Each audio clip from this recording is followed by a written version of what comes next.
Good morning. I'm just getting over the flu, so I hope I don't forget any of the points I want to make. So, homesteading, yeah, in the city, it's going to be different. I've been raising chickens on and off for the last almost 20 years. Always had them in the country. So this is my first experience having backyard chickens in the city. So of course the first thing that I wanted to do, and that I suggest you do if you're considering backyard chickens, is to check your county regulations. Sometimes there's some really, good stuff to know in there, like your feet that you need to be set back from your neighbors or your property lines or even your house for your chicken coop, how many chickens you can have, whether or not you can have a rooster. There's even some ridiculous stuff in there like, oh, I don't know, they want me to sprinkle lime in the chicken coop twice a year. Like, somebody's going to come out and check that, right? I mean, it's just ridiculous. But it's good to know. And so I decided to go with 6 chickens. It just seems like a good, half a dozen, good number for backyard chickens in the city. Went with Rhode Island Reds. This is my second experience with Rhode Island Reds. I really like them. They're becoming I'd have to say, my favorite breed. Just because the hens are so docile, they're such good egg layers, and they're so hard-working. They're a good sized chicken. You can walk up to them, pick them up, handle them, move them around, put them in the chicken tractor as you need to, clean their pens, collect their eggs, and you can expect a lot of work out of them when you move them over a garden space that you need scratched up, because they're going to do a lot of work. They're just good, hard-working ladies. I didn't order from a hatchery because the minimum order was 25, and I didn't know anybody to go in on an order with, and I certainly didn't want 25 chickens in my backyard to start. I want to start with a manageable number since I have to work. So I figured they'd be alone quite a bit of the time, so they need a lot of space, and 6 was just a good number, and Rhode Island Reds were a good choice for me. So before you ever get them home, if you want to go with less than 25, and you don't want to order from a hatchery, you can find somebody in your area on Craigslist or something, or you can do like I did and just wait till the Easter season, which is upon us now, and go to your Farmer Supply, Tractor Supply, and they pretty much all have chicks out right now. These are pullets, which means they've been sexed at the hatchery to be all females. Straight run, of course, means you don't know what you're getting, boy or girl. It's just a straight run of chickens that could be boy or girl. So since I can't have roosters, I went with pullets.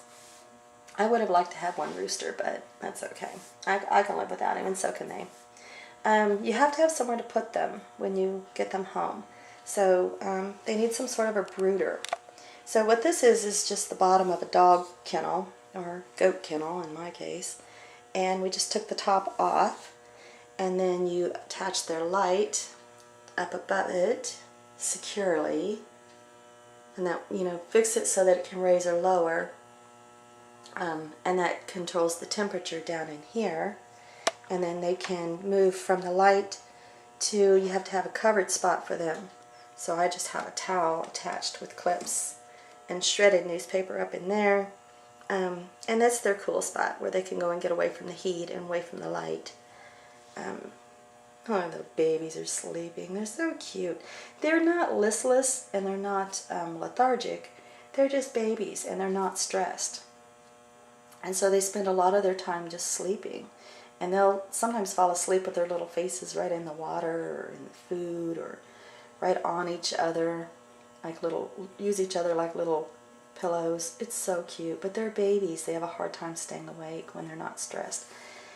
They're very quiet when they're not stressed. When you walk into the Tractor Supply and you hear all that peeping, all that noise, they're stressed. There's a lot of chicks in a small confined area. There's a lot of activity going on. And, the chicks feel the stress. And plus, they've just, been shipped in and trucked in. And, I got a lot of people walking by and looking at them, and a lot of activity. It just stresses them out. So you can see these little girls are not stressed at all. There. But if I was to get in here and mess with them, they're very quick to react and do what they need to do to get away from danger. Or turn around and act like they're going to peck at me. Because we've got a couple of ladies here that seem like they're already bossy. They're doing their natural chicken behaviors, which is when they're warm and they're not stressed, they stretch out a lot. They stretch their wings, they stretch their legs. They preen themselves a lot. They'll preen all day long, which means they turn around and put their feathers in their beaks and just sort of straighten out their feathers and scratch themselves and just do what chickens do. They'll also run after each other if they think somebody has a treasure, like a piece of food that's special, and someone else notices. They'll run very quickly to try and take that piece of food away. And they'll exhibit these just chicken behaviors. I keep their water dish, which these little things here are like $2 for the bottoms, and then I just use the mason jar. And their food, I use medicated chick starter, and again another mason jar. I like the glass jars rather than the plastic that they sell in the stores because these are heavier and harder for them to knock over, and easier, I feel like, for me to clean. I can just put them in the dishwasher. I can wash them out with Dawn and then run them through a really hot dishwasher and get them nice and disinfected. I keep them on newspaper and not wood because this is going to go into the compost. These ladies are already working. They're earning their keep. Their poo is the nitrogen and the paper is the carbon. And this will all be composted up. The shredded is back there, just nice and tiny so that it can degrade down. Sorry, lady.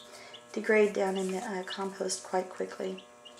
And out here I keep the flat sheet because they spend a lot of their time out here eating and drinking and sunbathing, sunning themselves.